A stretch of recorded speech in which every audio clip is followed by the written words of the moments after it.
words which I spake unto you while I was yet with you, that all things must be fulfilled, which were written in the law of Moses, and in the prophets, and in the Psalms concerning me. So this was Yahweh Shai talking to the disciples. He said, these were the things that I told you. These were the things that he told us that was going to happen to him. And these were the things. Read it. Then opened he their understanding, that they might understand the Scriptures.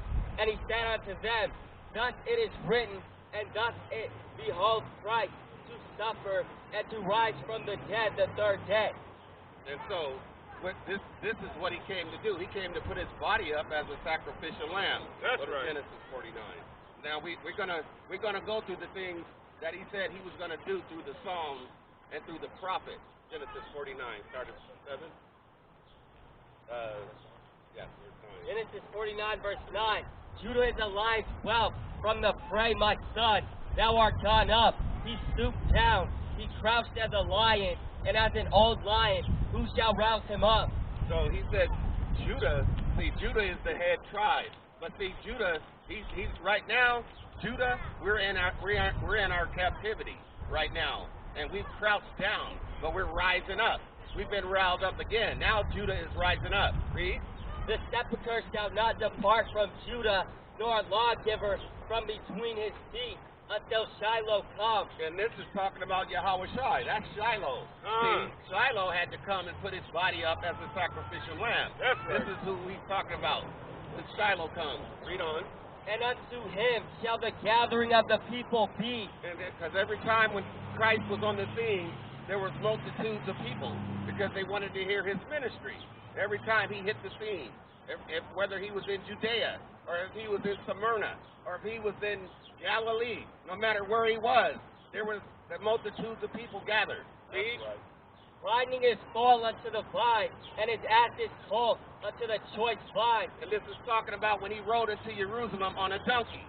This is talking about that prophecy when he was going to ride in Jerusalem on a donkey. And when they put the palm branches down, and he rode in on the donkey. Read on. He washed his garments in wine, and his clothes in the blood of grapes. And this is talking about when they crucified him. He washed his blood. He was washed his garments in the blood of grapes.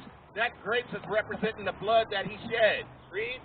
His eyes shall be red with wine. And his eyes was red with wine because it was custom for the Jews to drink wine. But it was only in moderation because Christ was not a drunkard. This was not a laser beam coming out of Christ's mouth. Eyes. This is talking about the wine that they drank, but in moderation. Read. And his teeth white with milk. And his teeth, Moses was prophesying how his teeth was going to be white with milk. This was the depiction of Christ in the Bible. Read. Go to Psalms 22. Let's see what David said. Let's see what the king of Israel, David, he prophesied about this suffering. Psalms 22, verse 14. I have poured out like water. See, the Most High, he said, I am poured out like water. Read. And my bones are out of joint. His bones was out of joint because they crucified him. And they stretched him out on that cross. Read. My heart is like wax. It is melted in the midst of my bowels. My strength is dried up like a potsherd. And his strength was dried up because this is when they were crucifying him. This is David giving the depiction of Christ suffering on the cross. Read. And my tongue cleaveth to my jaws, and thou hast brought me into the dust of death. As they were taking him to the dust of death. This is what David was talking about, Christ's suffering on the cross. Read. For dogs have compassed me, the assembly of the wicked. And he called those people that were crucifying him, he called those people dogs. That's he said, right. Dogs have compassed me, the assembly of the wicked. Read. Have enclosed me. They pierced my hands and my feet. And they pierced his hands and his feet. See, this is what they did to Yahweh Shai. And now, these people here, everybody's going to pay the price for doing this to the anointed Savior.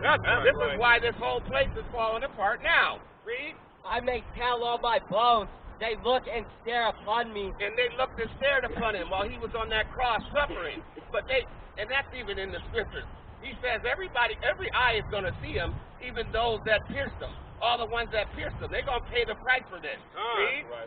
They part my garments among them and cast lots upon my vesture. And then they sold his garment.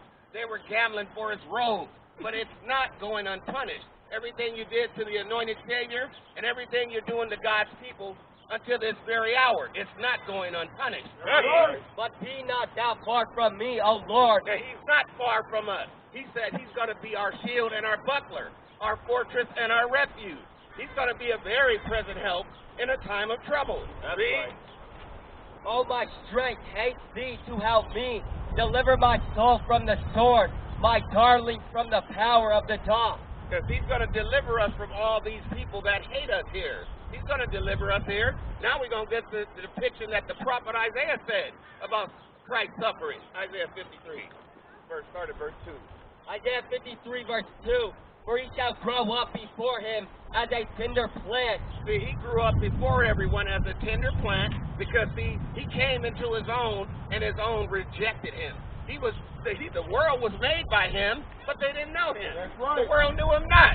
He had made this whole world, but they didn't know who he was at that time. See? Right.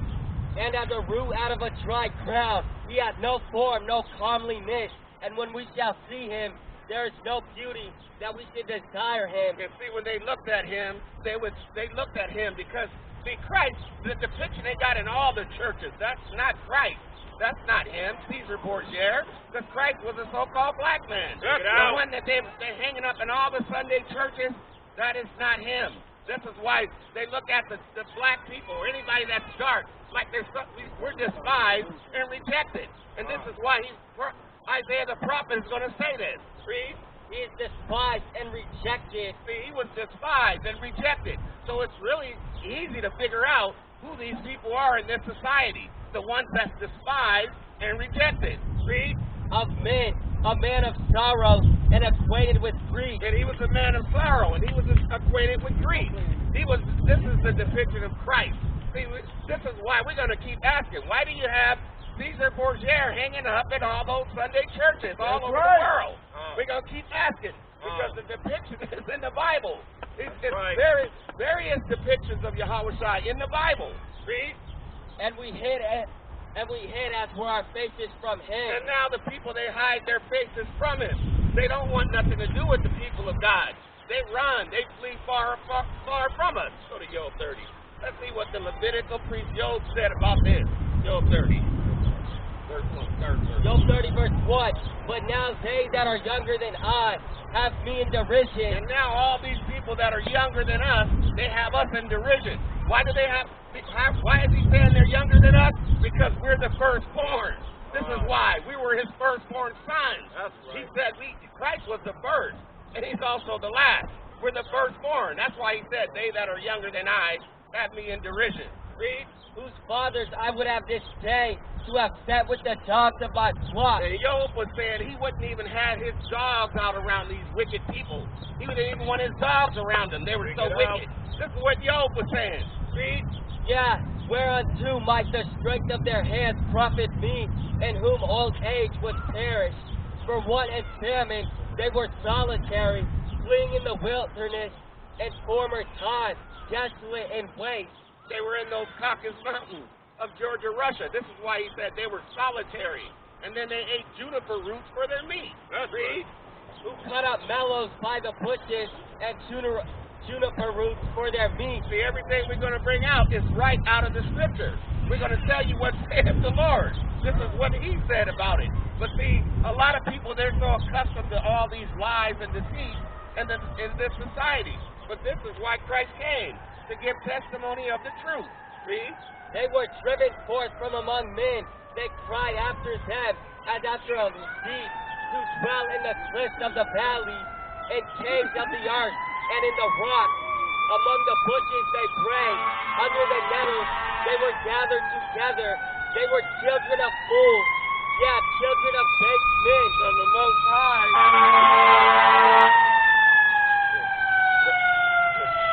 The Most High said they were children of fools.